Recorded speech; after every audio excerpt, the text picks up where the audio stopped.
Hey guys, it's Pure Venom here, bringing you another video. So, big thing that just got announced just a few days ago, and that's the new Surface products and the new Surface line by Microsoft. All content has come from Windows Central for pictures and just descriptions of the products. All thoughts are my own, so whatever the text says on the website is not anything that I can condone or can agree with, but I do have to agree that they do great work. So we're going to start off here with the Surface Dock, and then also the new travel hub that they've produced. It's been a really long time since Microsoft actually has produced a new docking station. I want to say the current dock is almost 3 years old, 4 years old. I want to say it came out right around like Surface Pro 3 or Surface Pro 4. With no major improvements to it at all, year over year. The only thing that they have improved was the nice packaging that it came in. But with the new Surface Dock, the thing is that they've went all in on USB-C. So you get 4 full-size USB-Cs. These are all going to be I believe it's Gen 2 on the back, Gen 1 on the front, and then you have Gen 2. They have the whole spec list down here. So, but you do get up to 4K, 60 hertz, or 5K at 30 hertz. You still get your Ethernet, still get your audio, get your power. Now, the positive thing about it is that it does support up to, I believe, last time I read, it's 127 watts of power. So, the new Surface Books definitely will not have any problems. 200 watts worth of power. Sorry, 120 to the device, 200 total. So we won't be seeing the Surface power trickle on the Surface Books anymore. The Surface Laptop, Surface Go, the Surface Go, the Surface Pro, and the Surface Pro X, they'll have more than enough juice to be pushing off of this with no problem. They are also giving you a longer cable. That's just so that you can actually, move it around and put it into a more spacious spot.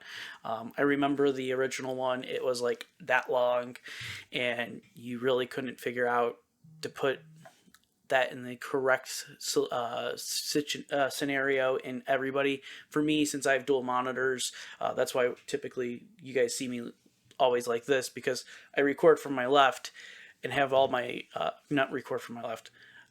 I have all my content on the left. I record on the right, just because it's easier for me to click and everything like that. But you are still getting your high-end audio that's coming out of this. It's all off the USB bus because that's all the Surface connector is. So it's a very amazing feat that Microsoft's able to get as much connectivity.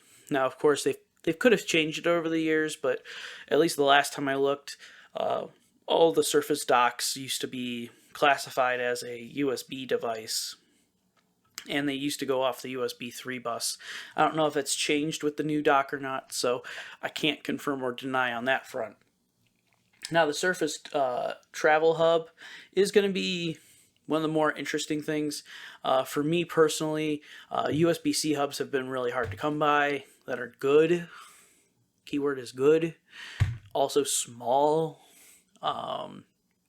So I have my Kensington, my Nucleum that I use on a day-to-day.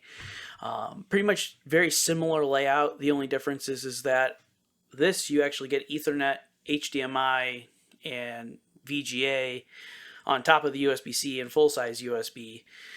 The Nucleum, you get a card reader, you get USB-C, you get USB, you got HDMI, you have no Ethernet, but you got 2 full-size USBs. So it's a give and take.